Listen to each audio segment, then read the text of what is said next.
जयतल सद्गुरु प्रभु महाराज को जय। गुरुर्ब्रह्मा गुरुर्विष्णु गुरुर्देवो महेश्वर गुरु साक्षात् परब्रह्म तस्मै श्री गुरवे नमः। श्री दक्षिणामूर्ति समारंभां श्री शिवराम दीक्षित मध्यमां श्री बुरहानार्य पर्यंతం వందే శ్రీ గురు పరంపర। జయతల సద్గురు ప్రభు మహారాజ్ को जय। నిన్న మీరు మనస్సు ప్రాణము ఎరుక దీని మీద ఒకసారి రివ్యూ చేసుకుందాం అనుకున్నాం। జయతల సద్గురు ప్రభు మహారాజ్ को जय। భాగవత కృష్ణదేశకుల వారు ఒక కందార్థాన్ని వివరించారు। అన్నము సూక్ష్మాంశము మనసెన్నగ నీరంబు ప్రాణము ఈ రెండెన్నడు కలేవో నాడే సున్నసుమి ఎరుక మాట సుగుణ సంపన్న అని చెప్పి వివరించారు। అన్నం యొక్క సూక్ష్మాంశం మనసు, నీటి యొక్క సూక్ష్మాంశ ప్రాణము ఈ రెండెన్నడూ కలియవు, ఈ రెండెన్నడూ కలియవు। అన్నము సూక్ష్మాంశము మనసు, నీరంబు ప్రాణము ఈ రెండెన్నడూ కలియవు, నాడే సున్నసుమి ఎరుక మాట, నాడే సున్నసుమి ఎరుక మాట సుగుణ సంపన్న। అంటే ఈ మన శరీరగతంగా శరీరమునందు మనసు ప్రాణము అనేటువంటివి ఈ రెండు ఎప్పుడైతే కలుస్తాయో ఆ రెండు కలిసినప్పుడు మాత్రమే ఈ శరీరమందు ఎరుక అనేటువంటిది ఏర్పడుతుంది అని చెప్పి భాగవత కృష్ణ ప్రభువుల వారి కందార్థంలో సూచించారు। శరీరమందు ఎరుక అనేటువంటిది కలుగుతుంది, ఎరగగలుగుతున్నాడు, ఎరిగే జ్ఞానం కలుగుతుంది। శరీరమందు ఎరిగే జ్ఞానం ఎప్పుడు కలుగుతుంది అంటే ఇప్పుడు ఇది స్టూల్ అని, అది ఫ్యాన్ అని, ఇది మ్యాట్ అని, ఇది ఇవన్నీ ఎప్పుడు ఎరగలుగుతున్నాడు అంటే మనసు ప్రాణము రెండు కలిసినప్పుడు మాత్రమే ఎరగగలుగుతున్నాడు। మనసు ప్రాణము కలవకుండా దేనికదే సెపరేట్ అయినప్పుడు, విడిపోయినప్పుడు ఈ ఎరుక అనేటువంటిది ఉండట్లేదు, గుర్తించలేకపోతున్నాడు అని చెప్పి ఈ కందార్థంలో సూచించారు కృష్ణ ప్రభు। అంటే మరి మనసు ప్రాణము ఎక్కడ కలుస్తున్నాయి, ఎప్పుడు కలుస్తున్నాయి, ఎప్పుడు విడిపోతున్నాయి, అవి విడిపోకుండా ఉన్న సందర్భం ఉంటుందా అనేటువంటిది క్వశ్చన్ ఉంటుంది మనకి। క్వశ్చన్ అంటే మనస్సు ప్రాణము జాగ్రత్త అవస్థ యందు భ్రూమధ్య స్థానంలో కలుస్తాయి। మనస్సు ప్రాణము జాగ్రత్త అవస్థ యందు భ్రూమధ్య స్థానంలో కలుస్తాయి కాబట్టి భ్రూమధ్య స్థానంలో జాగ్రత్త అవస్థ యందు మన ప్రాణముల యొక్క కలయిక బలంగా దృఢంగా ఉంటుంది కాబట్టి పూర్తి ఎరుకతో మనం ఉంటాం, పూర్తి జ్ఞానంతో మనం ఉంటాం। అంటే ఇది స్టూలు అని ఖచ్చితంగా మనం గుర్తించగలుగుతాం, ఇది వాటర్ బాటిల్ అని ఖచ్చితంగా మనం గుర్తించగలుగుతాం, ఇది సోఫా అని మనం ఖచ్చితంగా గుర్తించగలుగుతాం ఎప్పుడు జాగ్రత్త అవస్థలో। ఎందుకంటే మన ప్రాణమనంబులు రెండు కూడా స్ట్రాంగ్గా కలిసి ఉంటాయి, మమేకమై ఉంటాయి। ఇది అంటే జాగ్రత్త అవస్థలో మాత్రమే రెండు కలుస్తాయి, అప్పుడు మాత్రమే మనకి ఎరుక ఉంటుంది అని భాగవత కృష్ణ ప్రభువులు వారి కందార్థంలో సూచించారు। రెండోది స్వప్నావస్థ। స్వప్నావస్థలో మనస్సు ప్రాణము పూర్తిగా కలిసి కలవనట్లుగా ఉంటాయి, అంటే ఇట్లా ఆనుకొని పోతూ ఉంటాయి, ఇలా మెలవేసుకొని ఉండవు, కలిసిమెలిసి ఇలా ఉండవు, ఇలా స్ట్రాంగ్గా ఉండవు। జాగ్రత్త అవస్థలో రెండు ఇట్లా కలిసిమెలిసి ఒకదానికొకటి ఓతప్రోతమై కలిసి ఉంటాయి। ఒక తాడుని రెండు పేటలు తీసుకొని పేంతే అలా రెండు కలిసి ఉంటాయి, అలా స్ట్రాంగ్గా ఒకదానికొకటి పెన వేసుకొని ఉంటాయి జాగ్రత్త అవస్థలో। కానీ స్వప్నావస్థలో ఇలా కలిసి ఉండవు అనమాట, ఇలా జస్ట్ ఆనుకొని పోతూ ఉన్నట్లుగా ఉంటాయి। ఇలా ఆనుకొని పోయినప్పుడు ఇలా జస్ట్ స్పర్శ తగిలినప్పుడు మనస్సుకి ప్రాణం యొక్క స్పర్శ ఎప్పుడైతే ఇలా తగులుతుందో ఒక స్మృతి మనకు ఏర్పడుతుంది। అది గత జన్మకు సంబంధించినటువంటి స్మృతులై ఉండొచ్చు, ఈ జన్మకు సంబంధించినటువంటి స్మృతులైనా కానీ ఏమైనా సూక్ష్మ శరీరంలో ఉన్నటువంటివి మనకు ప్రకటితం కావచ్చు, గుర్తించేటువంటి అవకాశం ఉంటుంది అన్నమాట। అయితే అక్కడ పూర్తి ఎరుకతో గుర్తించటం ఉండదు। స్వప్నావస్థ యందు అక్కడ కనిపించేటువంటి దృశ్యాలు, రూపాలు, అవి ఆ శబ్దాలు కానీ మనం జాగ్రత్త అవస్థలో గుర్తించినంత సాలిడ్గా అంత స్ట్రాంగ్గా మనం గుర్తించలేము। బొట్టు పెట్టుకునే ఆజ్ఞాచక్రం జాగ్రత్త అవస్థ, స్వప్నావస్థ కంఠస్థానంలో, జాగ్రత్త అవస్థ భూమధ్య స్థానంలో, స్వప్నావస్థ కంఠస్థానంలో కిందికి వస్తుంది। ఇంకా నెక్స్ట్ది ఇంకా సుషుప్తావస్థ హృదయస్థానం, అనాహత చక్రం ఉన్నటువంటి ప్రాంతంలో హృదయ స్థానంలో సుషుప్తావస్థ కలుగుతుంది। ఇక్కడ మనసు ప్రాణము విడిపోయి ఉంటాయి, సుషుప్తావస్థలో మనసు ప్రాణము విడిపోయి ఉంటాయి. అందుకనే హృదయ స్థానంలో. అయితే హృదయ స్థానంలో సుషుప్తావస్థలో మనసు ప్రాణము రెండూ విడిగా ఉంటాయి కనుకనే అవి అక్కడ మనకు ఎరుక లేదు. భౌతికమైనటువంటి విషయాలకు సంబంధించినటువంటి ఎరుక లేదు. భౌతికమైనటువంటి రూపాలకు సంబంధించినటువంటి ఎరుక లేదు. అంటే జాగ్రత్త అవస్థకు సంబంధించిన విషయాలకు సంబంధించిన ఎరుక ఉండదు, స్వప్నావస్థకు సంబంధించినటువంటి విషయాలకు సంబంధించిన ఎరుక ఉండదు. అంటే మన చుట్టూ అనేకమైనటువంటి విషయాలు జరుగుతున్నప్పటికీ కూడా అక్కడ మనకి ఏ ఇంద్రియాలు కూడా పనిచేయవు. ఎట్లా అంటే అక్కడే అతను గాఢ నిద్రలో ఉన్నాడు. గాఢ నిద్రలో ఉన్నప్పుడు వాళ్ళ ఇంట్లో ఏదైనా వండుకొని తింటున్నారనుకోండి, మంచి సువాసన వచ్చినా కానీ అతని ముక్కుల్లోకి వాసన వెళ్తుంది కానీ ముక్కులు వాసన గ్రహించలేవు. ఆ ఎరుక లేదు, గ్రహింపు శక్తి కోల్పోతారు అనమాట. సపోజ్ ఏదైనా ఒక చిన్న వాళ్ళు ఏదైనా విషయాలు మాట్లాడుకుంటున్నారనుకోండి, చెవిలో నుంచి శబ్దాలు లోపలికి వెళ్ళొచ్చు, కానీ శబ్దం అక్కడే ఉంటుంది. కానీ ఆ శబ్దాన్ని ఎరిగేటువంటి ఎరుక ఉండదన్నమాట. ఎందుకు ఎరుక లేదప్పుడు అంటే మనసు ప్రాణము కలవట్లేదు కాబట్టి ఎరుక లేదు అన్నారు. అయితే మళ్ళా జాగ్రత్త అవస్థలోకి వచ్చినప్పుడు అంటే మార్పు చెందటమే కదా జీవుడు, మనసు ప్రాణము అటు ఇటు మార్పు చెందటమే. కాసేపు స్వప్నావస్థలో, కాసేపు సుషుప్తిలో, కాసేపు జాగ్రత్త అవస్థలో మార్పు చెందటమే అన్నమాట. ఈ మార్పు చెందటం కూడా పరమాత్మ యొక్క ఆర్డర్ ప్రకారమే జరుగుతుంటుంది. పరమాత్మ యొక్క నీతి ప్రకారం మనం స్వప్నావస్థలో ఎలా ఉండాలి, ఎంతసేపు ఉండాలి, లేకపోతే సుషుప్తావస్థలో ఎంతసేపు ఉండాలన్నది ఆల్రెడీ ఇన్స్టాల్ అయ్యే ఉంటుంది. డిఎన్ఏలోనే ఇన్స్టాల్ అయ్యి ఉంటుంది. ఆ ఇన్స్టాల్ అయిన దాని ప్రకారమే బాడీలో యాక్టివిటీస్ జరుగుతుంటాయి. ప్రాణం యొక్క ఉచ్ఛ్వాస నిశ్వాసన యొక్క చలనం మొత్తం కూడా ఆల్రెడీ ఇన్స్టాల్ అయి ఉన్నటువంటిది. ప్రత్యేకించి ఇప్పుడు మనం ప్రత్యేకించి ఇన్స్టాల్ చేసుకునేటువంటిది కాదు. కాకపోతే ఏంటంటే ప్రయత్నపూర్వకంగా మార్చుకునే అవకాశం ఉంటుంది. ప్రయత్నపూర్వకంగా మనం ఉచ్ఛ్వాస నిశ్వాసల యొక్క గతిని మార్చుకునే అవకాశం ఉంటుంది. ఫ్యాన్ పెట్టడం, నిర్మించిన ఫ్యాన్ పెట్టారు, కాకపోతే దాన్ని తిప్పుకోవాలా వద్దా అనుకునేటువంటిది కూడా మన చేతిలో కూడా ఉంటుంది. అట్లనే ఉచ్ఛ్వాస నిశ్వాసను ఇందులో ఇన్స్టాల్ చేస్తున్నారు. మనం పట్టించుకోలేదనుకోండి, దాని ప్రకారం అది నడుచుకుంటూ వెళ్తుంది. ఆర్డర్ ఒకటి ఉంటుంది కదా, ఆర్డర్ ప్రకారం అది నడుస్తూ ఉంటుంది. ఒకవేళ అలా ఆర్డర్ ప్రకారం కాకుండా మనం దాని యొక్క ఆర్డర్ను మార్చి కూడా మన ఇష్టమైనటువంటి పద్ధతులు కూడా మార్చుకునేటువంటి అవకాశంతో నిర్మాణం జరిగిందనమాట. ఒకవేళ దానికి సంబంధించినటువంటి జ్ఞానం ఉన్నటువంటి వాళ్ళు దానిని మార్చుకోగలిగితే, దాని యొక్క గతిని మార్చగలిగితే కొత్త మార్పును అతను చూడవచ్చు. అయితే ఇక్కడ ఏంటంటే ఈ ప్రపంచంలో ఉన్నటువంటి సమస్త మానవాళికి కూడా సహజ సిద్ధంగా తన ప్రమేయం లేకుండానే జరిగేటువంటి స్థితులు ఇవి. జాగ్రత్త, స్వప్నము, సుషుప్తి అనేటువంటివి.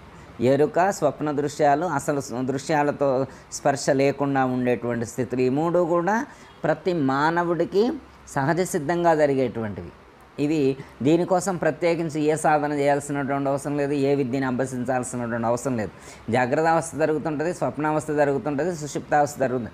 ఒకవేళ మనం వీటిని గుర్తించాలి అనేటువంటి ఆలోచన ఉంటే, అసలు నాకు జాగ్రత్త అవస్థలో ఏం జరుగుతుంది అనేటువంటి, నా బాడీలో ఈ మార్పులు ఎందుకు వస్తున్నాయి నేను చూడాలి అని చెప్పి ఆ లోపల ఉన్నటువంటి వాడు అనుకుంటే, ఆ దృష్టితో ఆలోచిస్తే ఒక అవగాహన, ఒక జ్ఞానం అనేటువంటిది కలుగుతుంది. ఎందుకు ఇవి జరుగుతున్నాయి అనేటువంటి ఒక జ్ఞానాన్ని సంపాదించుకునేటువంటి అవకాశం అలా ప్రయత్నం చేసినటువంటి వాడు, వీటిని బయట ఉండి చూడగలిగేటువంటి వాడు తన యొక్క జాగ్రత్తను కానీ, తన యొక్క స్వప్నాన్ని కానీ, తన యొక్క సుషుప్తిని కానీ తను వీటికి వేరుగా ఉండి ధ్యానంలో దర్శించవచ్చు. వీటికి వేరుగా ఉండి ధ్యానంలో ఈ యొక్క స్థితులను అనుభూతి చెందవచ్చు. ఈ స్థితులు ఎందుకు జరుగుతున్నాయి అనేటువంటిది ఆ జ్ఞానంతో గుర్తించవచ్చు. ధ్యానమునందు జ్ఞానము ద్వారా వీటిని గుర్తించవచ్చు. గుర్తించినప్పుడు ఆ సత్యం అనేటువంటిది అతనికి బోధపడుతుంది. ఇవి నాలోనే జరుగుతున్నాయి కానీ నాకంటే వేరుగా జరుగుతున్నాయి, ఈ అవస్థలకు వేరుగా నేను ఉన్నాను అనేటువంటి జ్ఞానం అతనికి అప్పుడు దృఢమయ్యేటువంటి అవకాశం ఉంటుంది. అంటే ఇవి సహజ సిద్ధంగానే జరుగుతున్నాయి కానీ మనం గుర్తించగలగాలి. ఇప్పుడు సపోజ్ ఉదాహరణకి 2 పదాలు పడతాం, మీరు వినే ఉంటారు, మళ్ళీ ఒకసారి గుర్తు చేసుకోవచ్చు. నిద్రపోవాలి అంటారు, నేను నిద్రపోవాలి అంటారు. కొంతమంది ఏమంటారండి, నాకు నిద్ర రావట్లేదు అంటారు. నిద్ర రావట్లేదు ఒక పదం, నిద్రపోవాలి అది నిద్ర అనేటువంటిది దానంతరం అది వచ్చేటువంటిదా? నిద్ర అనేటువంటిది మనం పోతే నిద్ర వచ్చేటువంటిదా? మనం అక్కడికి పోవాలా? అసలు నిద్ర పోవాలని అనుకునేవాడెవడు? వాడు ఎక్కడికి పోతే నిద్ర అనేటువంటిది వాడికి కలుగుతుంది? లేకపోతే దానంతరం అదే నిద్ర అనేటువంటిది వస్తుందా? నిద్ర అనేటువంటిది అది వచ్చేటువంటిదా, మనం పోయేటువంటిదా అక్కడికి? ఒక క్వశ్చన్ వేసుకుంటే మనం అనుకునే పదాలు నిద్రపోవాలని చాలామంది అంటారు, నిద్రపోవాలని. నిద్ర నువ్వు పోవటం ఏంటి? నిద్ర నువ్వు పోవటం ఏంటి? కాదని నిద్ర రావట్లేదని. నిద్ర అది వస్తుందా? నిద్ర అనేటువంటిది దానంతరం అది వచ్చేటువంటిదా, మనంతరం మనం అక్కడికి పోయేటువంటిదా? ఎంతమందికి తెలుసు? అసలు నిద్ర పోవటం రావటం అనే పదాలకు సంబంధించినటువంటి గమనిక, ఆ విచారణ ఎంతమందికి తెలుస్తుంది? ఎంతమంది ఆలోచిస్తారు? తింటారు, పడుకుంటారు, దానంతరం అది ఎప్పుడో నిద్ర వస్తుంది, జరుగుద్ది. ఇది జ్ఞానంతో సంబంధం లేకుండా సమస్త మానవాళికి జరిగేటువంటి ప్రక్రియ. కానీ జ్ఞాని సెపరేట్ కదా. జ్ఞాని అంటే ఏంటి? దీన్ని అధిగమించాలి కదా. నిద్ర తనకు వస్తుందా పోతుందా అనేది గుర్తించేవాడు కదా జ్ఞానం అంటే. ఎందుకంటే లోపల ఉన్నటువంటి జ్ఞానం ఏదైతే ఉన్నదో అది నిద్రపోవట్లేదు కదా. నిద్ర పోయేది ఎవరు? నిద్ర మేల్కొనేది ఎవరు? ఎవరికి నిద్ర ఉంది, ఎవరికి మెలకువ ఉంది? అసలు నిద్ర అనేటువంటిది ఎందుకు జరుగుతుంది? మెలకువ అనేటువంటిది ఎందుకు జరుగుతుంది? ఇది కదా జ్ఞానం.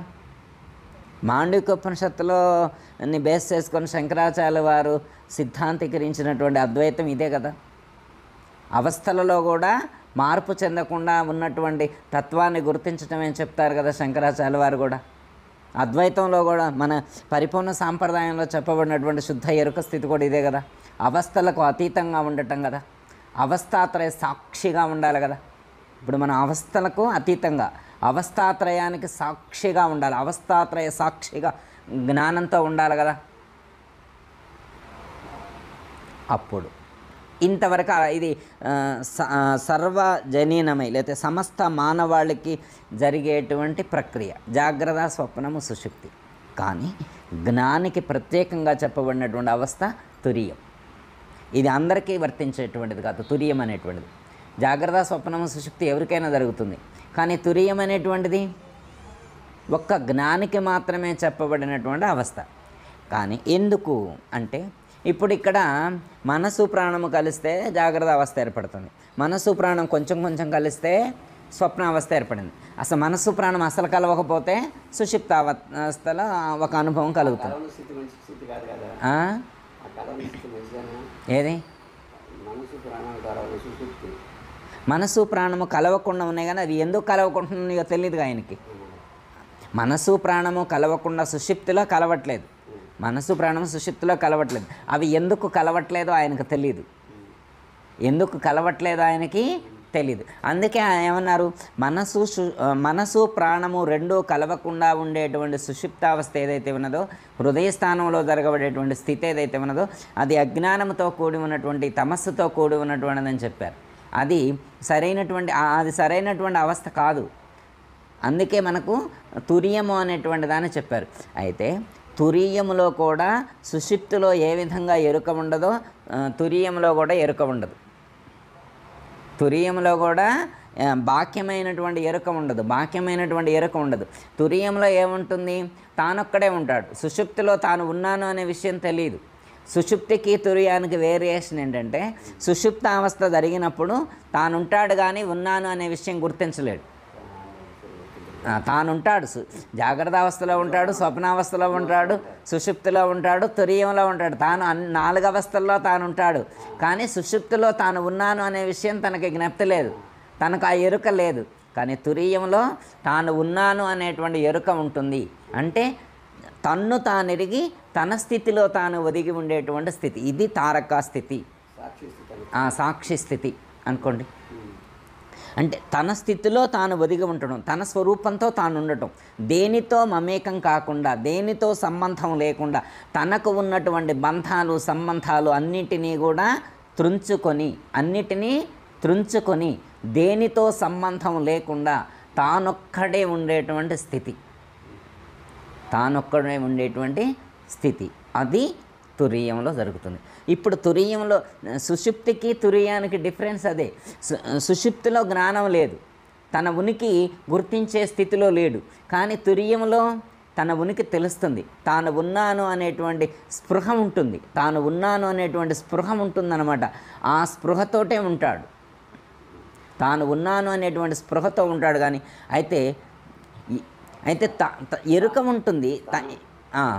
ఇది సహస్రార చక్రంలో జరిగేటువంటి స్థితి. తురీయము అనేటువంటిది సహస్రమూర్తి స్థానంలో జరిగేటువంటి స్థితి. ఇది సాధకుడికి ఎప్పుడు కలుగుతుంది అని చెప్పినప్పుడు మన సాంప్రదాయంలో భగవద్గీతలో శ్రీకృష్ణ పరమాత్మ కూడా మూర్ధ్యాధాయాస్మన ప్రాణమాస్థితో యోగధారణం అని చెప్తారు. మనకి 8వ అధ్యాయంలో ప్రాణమును మూర్తి స్థానంలోకి వెళ్ళినప్పుడు కలిగేటువంటి అనుభూతి. సాధకుడికి ప్రాణమును మూర్తి స్థానంలోకి తీసుకువెళ్ళినప్పుడు కలిగేటువంటి అనుభూతి అని చెప్పారు. ఒకవేళ మూర్తి స్థానంలోకి ప్రాణమును తీసుకువెళ్ళకపోయినప్పటికీ కూడా ఆ ఎరుక లేకపోతే సాధకుడికి, ఎందుకంటే ప్రాణాయామ ప్రక్రియ చేసినటువంటి వాళ్ళకు మాత్రమే ఇది తేలికగా ఉంటుంది, ఇది సులువుగా ఉంటుంది. ఎందుకంటే మనస్సుని ప్రాణాన్ని విడగొట్టేటువంటి సామర్థ్యం ప్రాణాయామ సాధన చేసినటువంటి వాళ్ళకే కొంచెం ప్రాక్టీస్ అవుతుంది. తాను ఉన్నాను అనేటువంటి విషయం, తాను ఈ విధంగా ఉంటాను అనేటువంటి ఎరుక ఎప్పుడు కలుగుతుందంటే సాధకుడికి సహస్రార చక్రంలోకి వెళ్ళినప్పుడు మాత్రమే ఆ అనుభూతి, ఆ అనుభవం అనేటువంటిది కలుగుతుంది. శుద్ధ ఎరుకకు సంబంధించినటువంటి అనుభవం సహస్రార చక్రంలోనే కలుగుతుంది. అదే తురీయం. తురీయంలో తాను ఉన్నాను అనేటువంటి స్థితి తనకు కలుగుతుంది. అది మనం ధ్యానం చేసినప్పుడైనా కానీ, లేకపోతే ప్రాణాయామ సాధన చేసినప్పుడైనా కానీ ఆ స్థితి అనేటువంటిది ఎవరికి వాళ్ళకే అనుభవంలోకి వస్తుంది. ఇది ఎరుక, ఇది తురీయము. అంటే రెండు ఎప్పుడూ కలవకుండా ఉండేటువంటి స్థితి, రెండింటినీ కలవకుండా ఉండేటువంటి స్థితి సుషుప్తిలో కలుగుతుంది, తురీయంలో కలుగుతుంది. అప్పుడు ఎరుక అనేటువంటిది ఉండదు. ఇక అయితే ఇప్పుడు నేను ఈ శరీరంలో ఎక్కడ ఉన్నాను అనేటువంటి ప్రశ్న ఉంటుంది. ఇప్పుడు నా స్వస్థానం ఏది, నేను ఎక్కడ ఉన్నాను, ఎలా ఉన్నాను, ఏంటి అనేటువంటి దానికి నేను 4 శరీరం అందంతటా ఉన్నా. నేను ఉండటానికి శరీరం అందంతటా వ్యాపించి ఉన్నా. కానీ నేను అన్ని చోట్ల ప్రకటితం కావట్లేదు. నేను ప్రకటితమయ్యేటువంటి స్పెసిఫిక్ పాయింట్స్ 4 చెప్పారు. నేను ప్రకటితమయ్యేటువంటి 4 అవస్థలు ప్రకటితమయ్యేటువంటి స్థానాలుగా మనకు ఉదహరించారు. జీవుడు ప్రకటితమయ్యేటువంటి స్థానాలు 4. 1 భ్రూమధ్య స్థానం, 2 కంఠస్థానం, 3 హృదయ స్థానం, 4 సహస్రారం. ఈ 4 స్థానాలు చెప్పారు. అంటే శరీరం అంతటా ఉన్నప్పటికీ కూడా మనం ప్రకటితమయ్యేటువంటి స్థానాలను గుర్తించినప్పుడు 4 స్థానాలు చెప్పారు. ఎందుకు 4 స్థానం? మరి అంతటా ఉన్నప్పుడు ఇక్కడ పాదం కాడ ఒక స్థానం, మోకాల కాడ ఒక స్థానం, నడుము కాడ ఒక స్థానం, ఇట్లా చెప్పొచ్చు కదా. అన్ని స్థానం ఎక్కడైనా చెప్పొచ్చు కదా. అంతటా ఉన్నప్పుడు అంతటా ఉన్నాడని చెప్పొచ్చు కదా. మరి ప్రత్యేకించి ఒక చోటే చూడాలి, ఒక చోటే ఉన్నాడు అని ఎందుకు చెప్పవలసి వచ్చింది అంటే అక్కడ ఎగ్జాంపుల్ ద్వారా గుర్తించవచ్చు. ఇప్పుడు కరెంటు వైర్ ఇట్లా బారుగుందనుకోండి, మెయిన్ కాడ నుంచి మీటర్లో నుంచి మెయిన్ కాడ నుంచి దారి దాకా కరెంటు వైర్ ఉంది. 4 చోట్ల 4 బల్బులు పెట్టారు. వైర్ మొత్తం ఈ దారి నుంచి ఆ దారి ఉంది, కానీ 4 చోట్ల బల్బులు పెట్టారు. ఇప్పుడు కరెంటును ఎక్కడ చూడగలుగుతాడు ఎవరైనా మనిషి? ఎక్కడైతే బల్బులు వెలుగుతున్నాయో అక్కడే చూడగలుగుతాడు. బల్బులు వెలిగా కాడే కరెంటు చూస్తాడు, స్థానం అది. మరి మిగతా వైర్లో కరెంట్ లేదా? మిగతా వైర్లో కూడా కరెంటు ఉందని చెప్తే వీడు ఒప్పుకోడు. జ్ఞానం ఏం చేస్తాడు? బల్బులోకి ఎక్కడి నుంచి వస్తుందో చూడగలుగుతాడు. తీగందడ స్టార్టింగ్ నుంచి ఎండింగ్ వరకు కూడా తీగ మొత్తంలో కూడా విద్యుత్ ప్రసరితం అవుతూనే ఉంది. కానీ తీగ మొత్తంలో విద్యుత్ ప్రసరితం అయ్యేటువంటిదో వాడికి సంబంధం లేదు. ఆ బల్బు కాడ వెలిగేటువంటి దాంతో వీడు సంబంధం పెట్టుకుంటాడు. ఇక్కడ వెలుగుతుంది కాబట్టి ఇక్కడే ఉందనుకుంటాడు. వెలిగే కాడ మాత్రమే, ఎక్కడైతే ఉపాధిగతంగా ఉన్నదో వెలుగుతూ ఇదే బల్బు, లేకపోతే ఈ బాడీ మొత్తంలో కొన్ని బల్బులు పాయింట్స్ ఉన్నాయి, వెలిగేటువంటి పాయింట్స్, వాటిని మాత్రమే గుర్తించే వాళ్ళు ఉంటారు. అది ఇప్పుడు లెర్నింగ్లోనే చెప్తారు ఇవన్నీ మనకి. లెర్నింగ్లోనే చెప్తారు. వైరు మొత్తంలో చూడగలగాల, వైరు మొత్తంలో వెలుగు, ఒకే వెలుగును చూడగలగాల. వైరు మొత్తంలో ఒకే వెలుగును చూడరన్నమాట. ఎక్కడ బల్బ్ ఉందో అక్కడే చూడటం అలవాటు పడ్డాడనమాట. ఆ వెలిగే కాడ మాత్రమే గుర్తించడానికి ఆలోచిస్తూ ఉన్నాడు. ఆ వెలగన కాడ కూడా చూడగలిగేవాడు జ్ఞాని. మిగతా వైరు మొత్తంలో కూడా విద్యుత్తును వెలిగే కాడ ఎలా ఉందో ఆ వైరు మొత్తంలో కూడా వెలగకుండా ప్రకటితం కాకుండా ఉన్నటువంటి దాంట్లో కూడా చూడగలగటం జ్ఞాని యొక్క లక్షణం. జ్ఞాని అక్కడ కూడా చూడగలుగుతాడు. వెలిగే కాడే కాకుండా అంతటా సహస్రార చక్రంలోనే కాకుండా సహస్రార చక్రంలోనే చూడటం కాదు, ఆ ప్రకాశాన్ని సహస్రార చక్రంలోనే చూడటం కాదు, శరీరం అన్నంతటా చూడగలగాలి. శరీరం అన్నంతటా చూడటం రాలి, ఒక్క చోటే చూడటం కాదు. ఇప్పుడు మనకి ఏంటంటే స్టార్టింగ్లో ఏంటంటే ఫస్ట్ ఒక చోట మనల్ని ఒక మార్గంలోకి తీసుకురావాలనుకున్నప్పుడు ఒక చోట ప్రారంభించాలి, ఎక్కడో ఒక చోట ప్రారంభించాలి సాధకుడికి సాధన. ఇప్పుడు ఒక సర్కిల్ ఉందనుకోండి, సర్కిల్లోకి ప్రవేశించాలంటే దానికి ఏమన్నా మొదలు ఉంటుందా చివరి ఉంటుందా? ఎంట్రీ పాయింట్స్ ఏమైనా ఉంటాయా సర్కిల్కి? సర్కిల్ గీసిన తర్వాత ఎంట్రీ పాయింట్స్ ఎండింగ్ పాయింట్స్ ఏముండవు దానికి. ఏదో ఎట్నుంచి అయినా జాయిన్ అవ్వచ్చు ఆ సర్కిల్లోకి, ఎట్నుంచి అయినా కానీ జాయిన్ అవ్వచ్చు. ఎట్నుంచి అయినా జాయిన్ అయ్యింది, ఇది ఎంట్రన్స్ ఇది ఎండ్ అని ఉండదు కదా, ఎటైనా జాయిన్. అట్లే సాధకుడు కూడా ఈ మార్గంలో ప్రవేశించడం కోసం అలా ఒక పాయింట్ చూపిస్తారన్నమాట, ఇక్కడి నుంచి ప్రారంభం అవ్వు అని. అంటే వాళ్ళ సాంప్రదాయాన్ని బట్టి వాళ్ళ గురువులు ఏ మార్గాన్ని అనుసరించారో వాళ్ళ అనుభవాన్ని అందించడానికి ఆ పద్ధతిని వాళ్ళు అనుసరిస్తారు. హృదయ స్థానంలో దర్శించే వాళ్ళు కొంతమంది ఉన్నారు, కంఠస్థానాన్ని ఎక్కువ పరిగణలోకి తీసుకోరు, భూమధ్య స్థానంలో ఎక్కువ సాధన చేస్తారు, ఆజ్ఞాచక్రమనందు ధారణ చేసేటువంటి సాంప్రదాయాలు చాలా ఉన్నాయి. అలాగే హృదయ స్థానంలో ధ్యానం చేసేటువంటి వాళ్ళు, అనాహత చక్రాన్ని యాక్టివేట్ చేయడం కోసం ట్రై చేసేటువంటి వాళ్ళు ఉంటారు, లేదా సహస్రార చక్రంలో ధ్యానం చేసేటువంటి వాళ్ళు కొంతమంది ఉంటారు. 3 స్థానాల్లోనే ఎక్కువ మంది ధ్యానం చేస్తారు. కంఠస్థానంలో ఉన్నప్పటికీ కూడా, ఒక బల్బు వెలుగుతున్నప్పటికీ కూడా దీన్ని అంత పరిగణలోకి తీసుకోరు అనమాట. ఎక్కువ హృదయ స్థానం, భూమధ్య స్థానం, సహస్రార చక్రం, ఈ 3 స్థానాలనే ఎక్కువ ఆధ్యాత్మిక కేంద్రాలుగా భావించి సాధన ప్రారంభిస్తారు ఆయా సాంప్రదాయాల వాళ్ళు. మా గురువుగారు ఈ సాంప్రదాయంలో చెప్పింది సహస్రార చక్రంలోనే ధ్యానం చేయమని చెప్పారు. అయితే సహస్రార చక్రంలో ధ్యానం చేయడానికి సహస్రార చక్రంలోకి అందరికీ సాధ్యం కాదు కాబట్టి ఫస్ట్ భూమధ్య స్థానంలో ప్రారంభిస్తారు. భూమధ్య స్థానంలో ప్రారంభించే ముందు ఆజ్ఞాచక్రాన్ని యాక్టివేట్ చేయమని చెప్పారు మా గురువుగారు. ఆజ్ఞాచక్రాన్ని యాక్టివేట్ చేయడానికి ఒక ప్రాణాయామ ప్రక్రియ చెప్పారు. ఆ ప్రాణాయామ ప్రక్రియ ద్వారా ప్రాణాన్ని మిగతా చక్రాలతో సంబంధం లేకుండా, మూలాధారం వీటితో సంబంధం లేదు, డైరెక్ట్ మా ప్రాణాన్ని ఆజ్ఞాచక్రంలోకి తీసుకువెళ్తారు. దీన్ని పతంజలి యోగ సూత్రాల్లో కూడా ఈ సాధన సూచన చేస్తారనమాట. పతంజలి యోగ సూత్రాలను బేస్ చేసుకొని ఈ ప్రాణాయామ ప్రక్రియ సూచించారు మా గురువుగారు. ప్రాణాన్ని తీసుకొని ఇట్లా డైరెక్ట్గా అంగిట్లో నుంచి ఇట్లా ఆజ్ఞాచక్రం దగ్గరకు తీసుకెళ్తారు. ఆజ్ఞాచక్రం దగ్గరకు అలా కొంతకాలం తీసుకువెళ్ళిన తర్వాత ఆ ఆజ్ఞాచక్రం దగ్గర ఓపెన్ అవుతుందన్నమాట. ఈ ప్రాణం ఫ్రీగా వెళ్ళటానికి అవకాశం కలుగుతుంది. ఎప్పుడైతే ప్రాణం ఆజ్ఞాచక్రం దగ్గర మూసుకుపోయి ఉన్నటువంటి ద్వారాన్ని తెరుచుకొని డైరెక్ట్గా సహస్రార చక్రంలోకి ప్రవేశిస్తుందో అప్పుడు సాధకుడు, దీన్ని జీవబ్రహ్మైక్య యోగం అని చెప్పి మనకి యోగ సాంప్రదాయంలో చెప్తారు. ఎప్పుడైతే ప్రాణము అంగిట్లో నుంచి లేకపోతే ఆజ్ఞాచక్రాన్ని దాటి సహస్రార చక్రంలోకి ప్రవేశిస్తుందో ఆ రోజు అతనికి బ్రహ్మానందానుభూతి కలుగుతుంది. అంటే తానెవరు అనేటువంటి తత్వాన్ని అప్పుడు సంపూర్ణంగా అవగాహన చేసుకోగలుగుతాడు అని చెప్పడం అనేటువంటి జరిగింది. ఇప్పుడు తాను ఈ తురీయ స్థితిని అనుభూతి చెందుతాడనమాట. అప్పుడు తాను సహస్రార చక్రంలో ఉన్నప్పుడు తానొక్కడే ఉంటాడు, పూర్తి ఎరుక కలిగి ఉంటాడు, పూర్తి దాన్ని శుద్ధ ఎరుక స్థితి అన్నారు. ఇప్పుడు ఆ స్థితిని అనుభూతి చెందిన తర్వాత, తురీయ స్థితిని అనుభూతి చెందిన తర్వాత అతనికి సర్వత్రా అదే స్వరూపం దర్శించగలుగుతాడు. తాను తురీయంలో ఏ స్వరూపాన్ని అయితే దర్శించాడో ఆ స్వరూపమే సర్వత్రా వ్యాపించి ఉన్నది అనేటువంటి అనుభూతి అతనికి అప్పుడు దృఢమవుతుంది.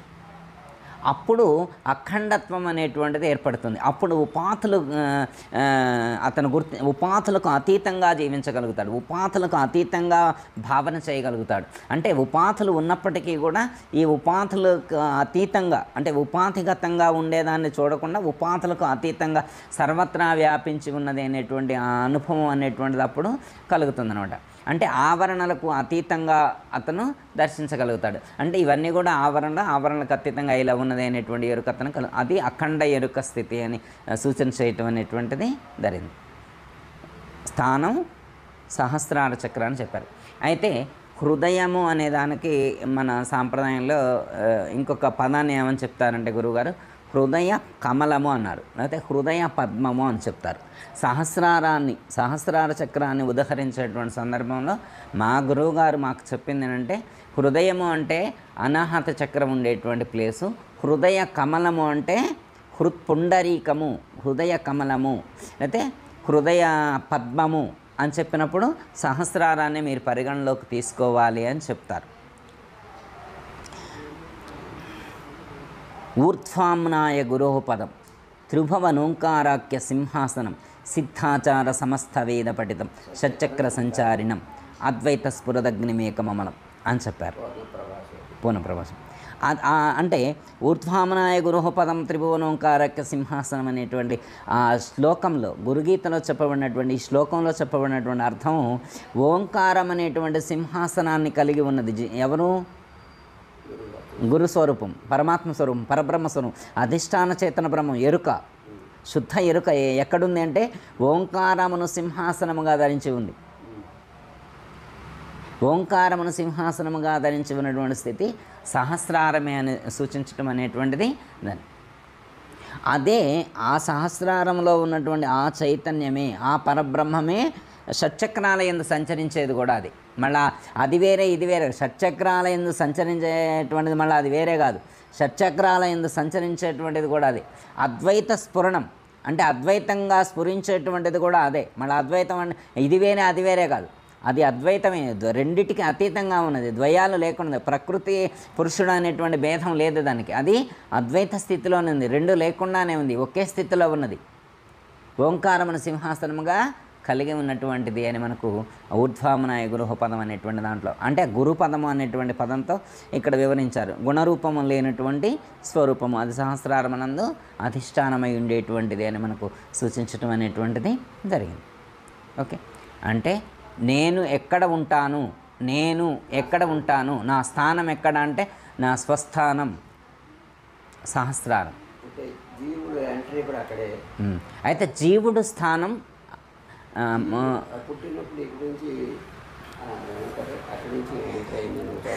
కొంతమంది చెప్తారు జీవుడు ప్రవేశించేప్పుడు బ్రహ్మరంధ్రంలో నుంచి,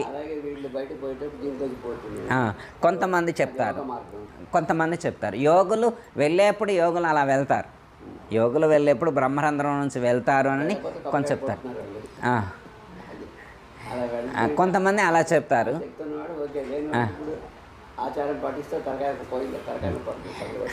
అయితే ఏంటంటే జీవుడు వెళ్ళే ఎటు నుంచి జీవుడు అసలు ఉండడు కదా. ఇప్పుడు జీవుడు అనేవాడు ప్రత్యేకించి ఇంకెక్కడుంటాడు? జీవుడని ఎప్పుడంటాం? లోపల ఉన్నటువంటి మనసు దేహంతో జీవభావంతో ఉన్నప్పుడు, దేహభావంతో ఉన్నప్పుడు జీవుడయ్యాడు. లోపల ఎంతమంది ఉన్నారు? ఇప్పుడు విశ్వడుగా పిలువబడింది, తైజస్సుడుగా పిలువబడింది, ప్రాజ్ఞుడిగా పిలువబడింది, ప్రత్యేగాత్మగా పిలువబడింది. ఎంతమంది ఉన్నారా? విశ్వడు, తైజస్సుడు, ప్రాజ్ఞుడు, ప్రత్యేగాత్మ ఎంతమంది ఉన్నారా? ఒక్కడే 5-6 లోపల ఉంటే గలాట జరగదు. నేను ముందు పోతాను, నువ్వు ముందు పోతానని ఉండదా? లోపల ఒక్కడే కదా ఉంది. లోపల ఉన్న ఒక్కడే దేహంతో అటాచ్మెంట్ పెట్టుకున్నప్పుడు జీవుడు అనే పదంతో పిలిచారు. ఇంద్రియాలతో అటాచ్మెంట్ పెట్టుకున్నప్పుడు జీవుడు అన్నారు. ఇంద్రియాలతో అటాచ్మెంట్ పెట్టుకున్నా, శరీరంతో అటాచ్మెంట్ పెట్టుకున్నా జీవుడు అన్నారు. ఇప్పుడు ఈ జీవలక్షణాలతో కూడి ఉన్నటువంటి భౌతికమైనటువంటి విషయాలతో మమేకమై ఉన్నటువంటి తాను గురువు యొక్క సూచన ద్వారా వాటన్నిటిని విడిచిపెట్టి తాను ఊర్ధ్వగమనం చేసి సహస్రారంలోకి వెళ్ళి తన స్వస్థానమనందు చేరినప్పుడు తన యొక్క స్వరూపం తనకు అనుభూతమవుతుంది. అక్కడికి వెళ్ళిన తర్వాత తానేంటో తెలుసుకున్నాడు. తన యొక్క స్వరూపము, తానెవరు ఏంటి అనేటువంటి పూర్ణ జ్ఞానం అప్పుడు కలిగింది. అప్పుడు అహం బ్రహ్మస్మి అనేటువంటి బ్రహ్మమే నేను, నేనే బ్రహ్మము అనేటువంటి జ్ఞానం దృఢమైంది. నేను బ్రహ్మము కంటే భిన్నము కాదు అనేటువంటిది జ్ఞానం అప్పుడు దృఢమైంది. జీవబ్రహ్మైక్యం అంటే మన జీవుడిని బ్రహ్మంలో ఐక్యం చేయటం అని కాదు అర్థం. అసలు జీవుడు వేరుగా బ్రహ్మం వేరుగా ఉంటే నాకు ఐక్యం చేసేది అసలు. ఇప్పుడు జీవబ్రహ్మైక్యం మనకు అర్థం కావడం కోసం, మనకు అర్థం కావడం కోసం జీవబ్రహ్మైక్యం అని చెప్పారు. కానీ జీవుడిని బ్రహ్మమును మనం ఐక్యం చేయటం ఆ జ్ఞానాన్ని కలిగించటం మర్చిపోయినటువంటి స్వరూపాన్ని మళ్ళీ గుర్తు చేసుకోవడం అంతే. తన స్వరూపాన్ని తను మర్చిపోయాడు, ఎట్లున్నాడో మర్చిపోయాడు. ఇప్పుడు అయితే ఆ జ్ఞానం ఎప్పుడు కలుగుతుందంటే జీవుడు లేకపోతే ఈ ప్రాణము సహస్రార చక్రంలోకి ప్రవేశించినప్పుడు ఆ జ్ఞానం కలుగుతుంది. నేను జీవుణ్ణి కాదు, నేను బ్రహ్మము అనేటువంటి జ్ఞానం సాధకుడికి ఎప్పుడు కలుగుతుంది? సహస్రార చక్రంలోకి ప్రవేశించినటువంటి వాళ్ళకు మాత్రమే ఆ జ్ఞానం దృఢమవుతుంది. అయితే అందరూ మరి సహస్రార చక్రంలోకి ప్రవేశిస్తారా అంటే సహస్రార చక్రంలోకి ప్రవేశించకపోయినప్పటికీ కూడా మహాత్ములు ఆ జ్ఞానాన్ని మనకు అందించినప్పుడు మనం జ్ఞానము ద్వారా కూడా ఆ స్థితిని అనుభూతి చెందవచ్చు. ప్రత్యేకించి ప్రాణాయామం చేస్తేనే కాదు, ప్రాణాయామం అనేటువంటిది లో లెవెల్లో ఉండేటువంటి వాళ్ళని తీసుకువెళ్ళడానికి ఒక మార్గాన్ని సూచన చేశారు. ధ్యానం అన్నా ప్రాణాయామం అన్నా ఒకటే. జ్ఞానము రెండు, జ్ఞానము ధ్యానము అంటే జ్ఞానమునందు మనం స్థిరంగా ఉండటమే ధ్యానం. ధ్యానం అంటే ఏముంది? మనం పూజ చేసేప్పుడు ఫస్ట్ ధ్యానమే ఉంటుంది. పూజ చేసేప్పుడు ఫస్ట్ ధ్యానం ఉంటుంది. ఏమని చెప్తారంటే ధ్యాయామి ధ్యానం సమర్పయామి అంటారు. ఫస్ట్లో ధ్యాయామి ధ్యానం సమర్పయామి అంటారు. హృత్పుండరీక మధ్యస్థం అనని మనకి సకలాంనాయ సంస్కృతం అనని మనం చదువుతూ ఉంటారన్నమాట. అంటే ధ్యాయామి ధ్యానం సమర్పయామి అన్నాం. మొట్టమొదటి భగవంతుడికి ఏమి సమర్పించాలి? సాధకుడు పూజ చేసేప్పుడు పరమాత్మకి ఏమి సమర్పించాలి అంటే ధ్యానం సమర్పించాలి అన్నారు. ధ్యాయామి ధ్యానం DHY ధ్యానం సమర్పించాలని. ధ్యాయామి ధ్యానం సమర్పయామంటే ధ్యానం అంటే ఏంటి, ఏం సమర్పించాలి? ఇప్పుడు ధ్యానం అంటే ఏంటో తెలుసుకొని అది చేసి కదా సమర్పించాల్సింది. పతంజలి ఏం చెప్తారు? నిర్విషయం మనః ధ్యానం. నిర్విషయం మనః అంటే ధ్యానం అంటే ఏంటో ముందు తెలుసుకొని ఏమి సమర్పించాలి అక్కడంటే ధ్యానం అంటే ఏంటి? మనస్సును నిర్విషయం చేయటమే ధ్యానం అంటే. నిర్విషయం మనః ధ్యానం. మనసును నిర్విషయం చేసి నిర్విషయమైనటువంటి మనసును సమర్పించాలి అక్కడ. మరి నిర్విషయమైనటువంటి మనసును ఎంతమంది సమర్పించి ధ్యానం అంటారు? మానసిక పూజ అంటే వాళ్ళ స్థాయిని బట్టి చెప్పారు. మనసుతోటే చేస్తున్నారు. కానీ ఇక్కడ ధ్యాయామి ధ్యానం అన్నీ చెప్పినటువంటి సందర్భం ఏంటంటే ఫస్ట్ మనసును నిర్విషయం చేయాలి. అంటే విషయాలన్నింటినీ విడిచిపెట్టి మనకున్నటువంటి విషయ స్పృహ, విషయ జ్ఞానం ఏదైతే ఉన్నదో ఆ విషయాలన్నింటినీ విడిచిపెట్టి అప్పుడు ఆ నిర్విషయమైనటువంటి నిశ్చలమైనటువంటి ఎప్పుడైతే మనసు నిర్విషయం అవుతుందో అప్పుడు నిశ్చలమవుతుంది. మనసు నిశ్చలం పొందుతుంది. విషయాలతో మమేకమైనప్పుడు మనసు చలిస్తూ ఉంది. ఏ విషయంతో అది పాజిటివ్ అయినా కానీ నెగిటివ్ అయినా కానీ ఏ విషయంతో కనెక్ట్ అయినా కానీ చల్లడం ఉంటుంది. కేవలం నెగిటివ్ అని చెప్పట్లా, మనం పాజిటివ్ విషయాలతో కనెక్ట్ అయి ఉన్నా కానీ మనసుకు చలనం, కదలిక అనేటువంటిది ఖచ్చితంగా ఉంటుంది. అందుకే ఏ విషయంతో కనెక్ట్ లేకుండా, ఏ విషయంతో సంబంధం లేకుండా విషయాలన్నిటినీ విడిచిపెట్టి నిర్విషయం చేసిన తర్వాత అలాంటి నిర్విషయమైనటువంటి నిశ్చలమైనటువంటి నిర్మలమైనటువంటి అలాంటి మనసును ధ్యాయామి ధ్యానం, అలాంటి మనసును సమర్పించిన తరువాత పూజ ప్రారంభించాలి. మనసును నిర్విషయం చేసిన తర్వాత, నిశ్చలత్వాన్ని చేసిన తర్వాత ఇక నువ్వు వేరే చేయాల్సిన పూజ ఏముంది?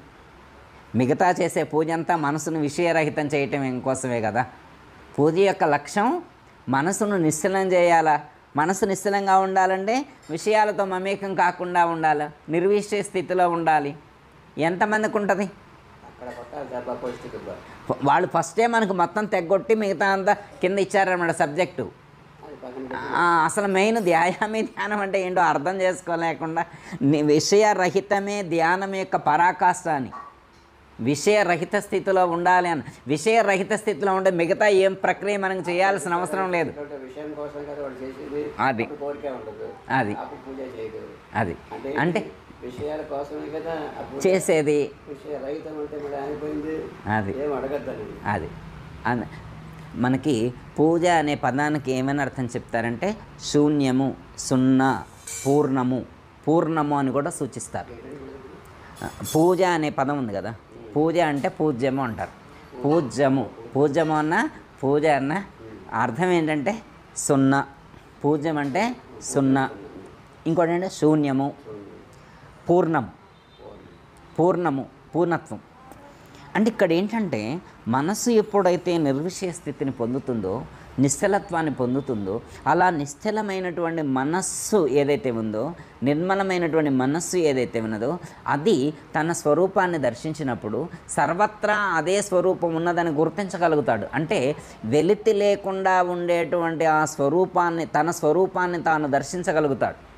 అంటే పూజ చేస్తే పూర్ణత్వం కలగాలి, పూజ చేస్తే శూన్యత అన్నారు. శూన్యత్వం అంటే సున్నా అని కూడా ఒక అర్థం చెప్పారు.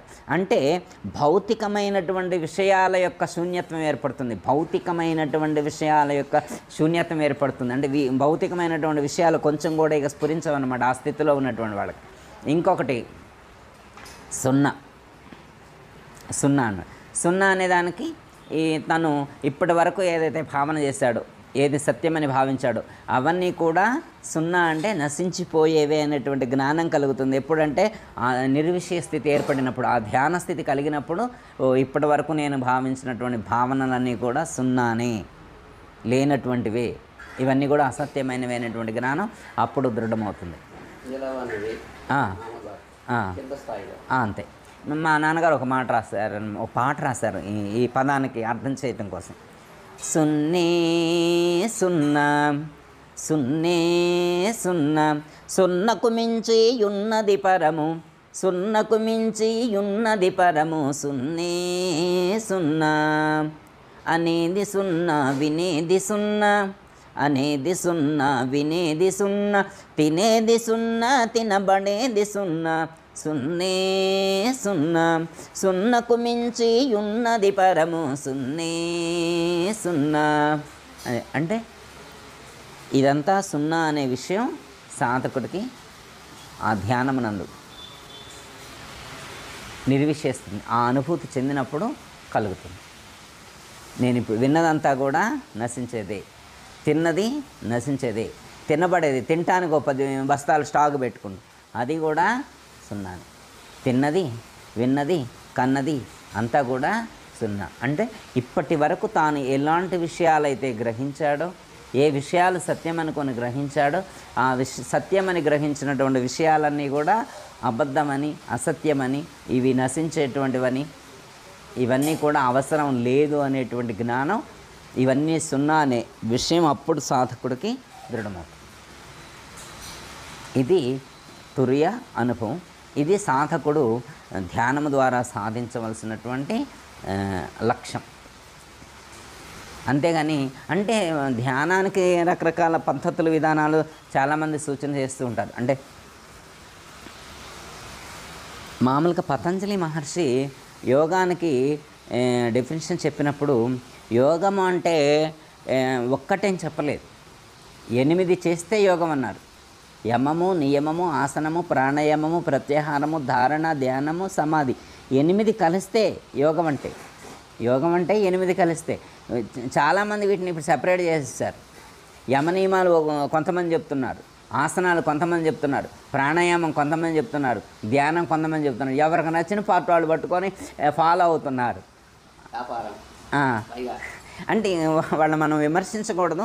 కొంతమంది యమనీయాలంటే మంచిగా ఎలా జీవించాలి, లైఫ్ స్టైల్ ఎలా ఉండాలి అని గైడ్ చేస్తూ ఉంటారు. కొంతమంది ఇలా ఆసనాలు వేస్తే చాలు అంటారు, కొంతమంది ప్రాణాయామం చేస్తే చాలు, కొంతమంది ఆహార నియమాలు పాటిస్తే చాలు, కొంతమంది ధ్యానం చేస్తే చాలు అని చెప్పి రకరకాలుగా మన సమాజంలో ఉన్నారు. కానీ పతంజలి మహర్షి అలా వీటిని విడగొట్టి చెప్పలే. ప్రతి ఒక్కడికి ఈ 8 ఉండాలని చెప్పారు.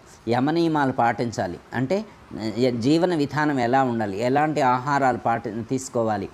ఆసనాలంటే తనకున్నటువంటి పరిస్థితికి తగినట్లుగా తన వృత్తిని బట్టి, తన యొక్క వ్యాపారాన్ని బట్టి, తన యొక్క ఉద్యోగాన్ని బట్టి కొన్ని ఆసనాలు వేసి శరీరాన్ని కంట్రోల్గా ఉంచుకోవాలనటం కోసం. ఎందుకంటే సాధన చేయాలంటే 1 గంట సేపు 2 గంటల సేపు కదలకుండా కూర్చోవాలి అంటే శరీరం సహకరించాలన్నమాట. కాళ్ళు నొప్పులు, మోకాళ్ళ నొప్పులు, నడువు నొప్పి ఏదో శరీరం అనుకూలంగా లేనప్పుడు సాధన చేయలేడు. కాబట్టి శరీరం కంఫర్ట్గా ఉండాలి అంటే, సాధన చేయడానికి అనుకూలంగా ఉండాలంటే ఆసనాలు కూడా వేయాలి. ఆసనాలు వేసిన తర్వాత ప్రాణాయామం చేయాలి. ప్రాణాయామం కొంతమంది ప్రాణాయామమే చేస్తే చాలంటారు. ప్రాణాయామం ఎంతవరకు చెప్పారు అంటే మనసుని నిగ్రహించడం కోసం, మనసుని కంట్రోల్ చేయడం కోసం అది సపోర్ట్గా ఉంటుందని చెప్పి ప్రాణాయామాన్ని చెప్పాడు. ఇవన్నీ కూడా మనసుని నిగ్రహించడం కోసం చెప్పబడినటువంటివే. యమనియమాలు కానీ, ప్రాణాయామం కానీ, ఆసనాలు కానీ సాధకుడు సాధన చేయడానికి ఒక అవకాశాన్ని ఈ శరీరానికి ఇవ్వటం. ఈ శరీరంలో ఉన్నటువంటి మనసుకి ఒక క్రమశిక్షణ, ఒక డిసిప్లిన్ అలవాటు చేయడం కోసం చెప్పబడినటువంటి. ఇవన్నీ చేసిన తర్వాత ఏమన్నారు? ధారణ అని చెప్పారు. అంటే నిరంతరం అటు ఇటు పరుగులు తీస్తూ ఉంది మనసు. ఇలా అటు ఇటు పరుగులు తీసేటువంటి మనసుని ఒక చోట కంట్రోల్, ఇంతవరకు ఎప్పుడూ ఒక చోట నిలిపి ఉంచలేదు. కాబట్టి కొంచెం ఒక మార్గం, ఒక లైను ఏర్పరచడం కోసం ధారణ కొంతసేపు నిలిపి ఉంచాలి. ఎక్కువసేపు నిలిపిస్తే ధ్యానం అన్నారు. ఇంకా ఎక్కువసేపు, ఇంకా బాకీ స్పృహ లేకుండా ఉంచితే దానికి ధ్యానం అని చెప్పారు. ఈ ధ్యానంలో కూడా సమాధి స్థితి అని చెప్పారు. మళ్ళీ సంప్రజ్ఞాత సమాధి, అసంప్రజ్ఞాత సమాధి, సవికల్ప సమాధి, నిర్వికల్ప సమాధి, నిర్బీజ సమాధి, సవిచార సమాధి, నిర్విచార సమాధి. ఇవి స్టేజెస్. అంటే తన మనసు నిశ్చలంగా ఉన్నప్పుడు కలిగేటువంటి అనుభవాలను అలా మనకు సమాధి పేరుతో ఉదహరించడం అనేటువంటిది జరిగింది. అయితే మనసు నిశ్చలంగా ఉండాలి, బాహ్య స్పృహ లేకుండా ఉండాలి. మా గురువుగారు ఏం చెప్తారంటే, ధ్యానము అంటే ఉన్న పనులన్నీ వదులుకొని చేయబడేటువంటి ధ్యానం కాదు. ఉన్న పనులు అన్నీ వదులుకొని చేయబడేటువంటిది ధ్యానం కాదు. ఎన్ని పనులు చేస్తున్నా కానీ లక్ష్యమునందే తన యొక్క దృష్టిని కేంద్రీకృతం చేసి ఉంచుతారో అది నిజమైనటువంటి ధ్యానం, నిజమే సమాధి.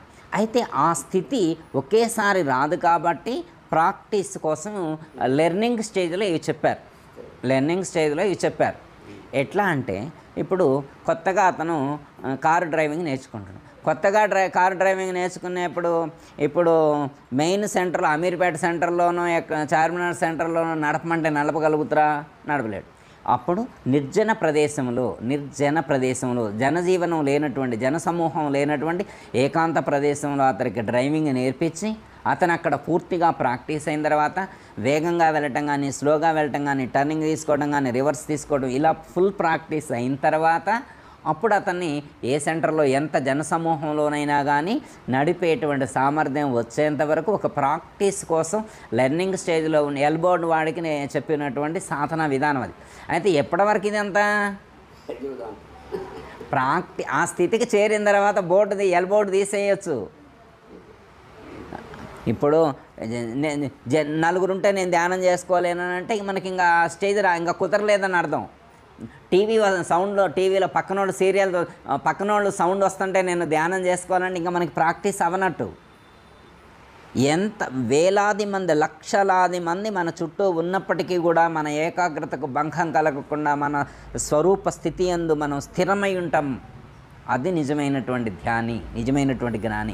స్థితిని పొందినటువంటి స్థితప్రజ్ఞుడు అంటే అతడు తన యొక్క జ్ఞానమునందు తాను స్థిరంగా ఉండగలిగేటువంటి వాడు స్థితప్రజ్ఞుడు. అట్లా కూడా అనుకోవచ్చు. అంటే తన యొక్క దృష్టి వేరే ఎటు వెళ్లకుండా తన స్థితిలో తాను ఉండడం. ఇంకా మనకి సమయస్ఫూర్తితో సందర్భోచితంగా సాధకులుగా అర్థం కావడం కోసం మనకు రకరకాలుగా సూచన చేయటం అనేటువంటిది ఉంటుంది. అట్లా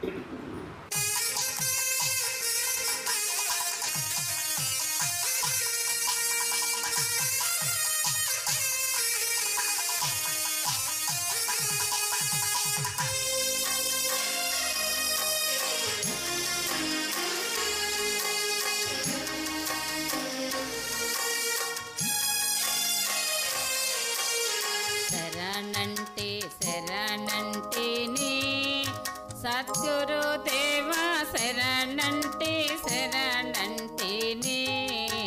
శరణంటే శరణంటేనే సద్గురుదేవ శరణంటే శరణంటేనే శరణంటే కనుగొంటే కన్నులాయందున వందనమని అంటే పాదములానంటే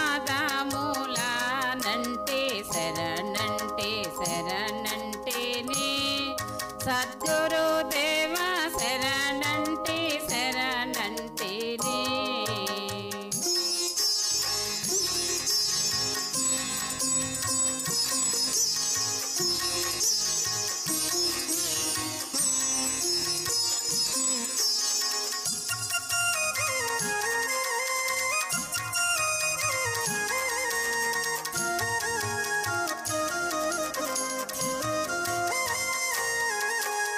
కాంతిని నేగంటి వందనమనియంటి పాదములానంటి సోహమనియంటి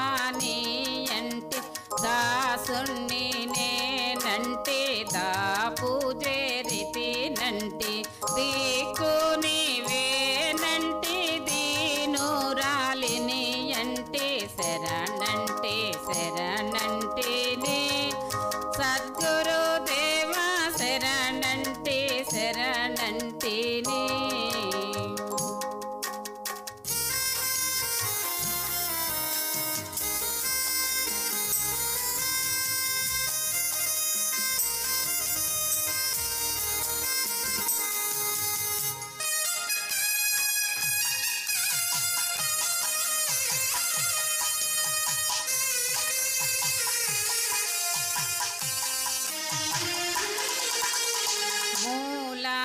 మూలములేదంటే గురుతో విడితినంటే గురుని పాదములాన శరణంటి శరణంటి సీతమ్మ శరణంటి సత్యాయాఖ్యుల చేరి శరణంటి శరణంటేనే సద్గురుదేవ శరణంటే శరణంటేనే శరణంటే శరణంటేనే సద్గురుదేవ శరణంటే శరణంటేనే శరణంటే శరణంటేనే. అందరికీ జై గురు. మరిన్ని ఆధ్యాత్మిక రహస్యాల కోసం అచల బోధ, ఆత్మబోధ, భగవద్గీత, అలాగే పండుగల్లో దాగిన అర్థాలు, అంతరార్థాల కోసం మరియు యోగము, ధ్యానము మొదలైన అనేక ఆధ్యాత్మిక తెలుగు ప్రవచనాల కోసం క్రింద ఉన్నటువంటి రెడ్ కలర్ సబ్స్క్రైబ్ బటన్ను క్లిక్ చేయండి. అలాగే ప్రక్కనే ఉన్నటువంటి గంట సింబల్ను నొక్కండి. అలాగే ఈ వీడియో మీకు నచ్చినట్లయితే లైక్ చేయండి మరియు షేర్ చేయండి. జై గురు.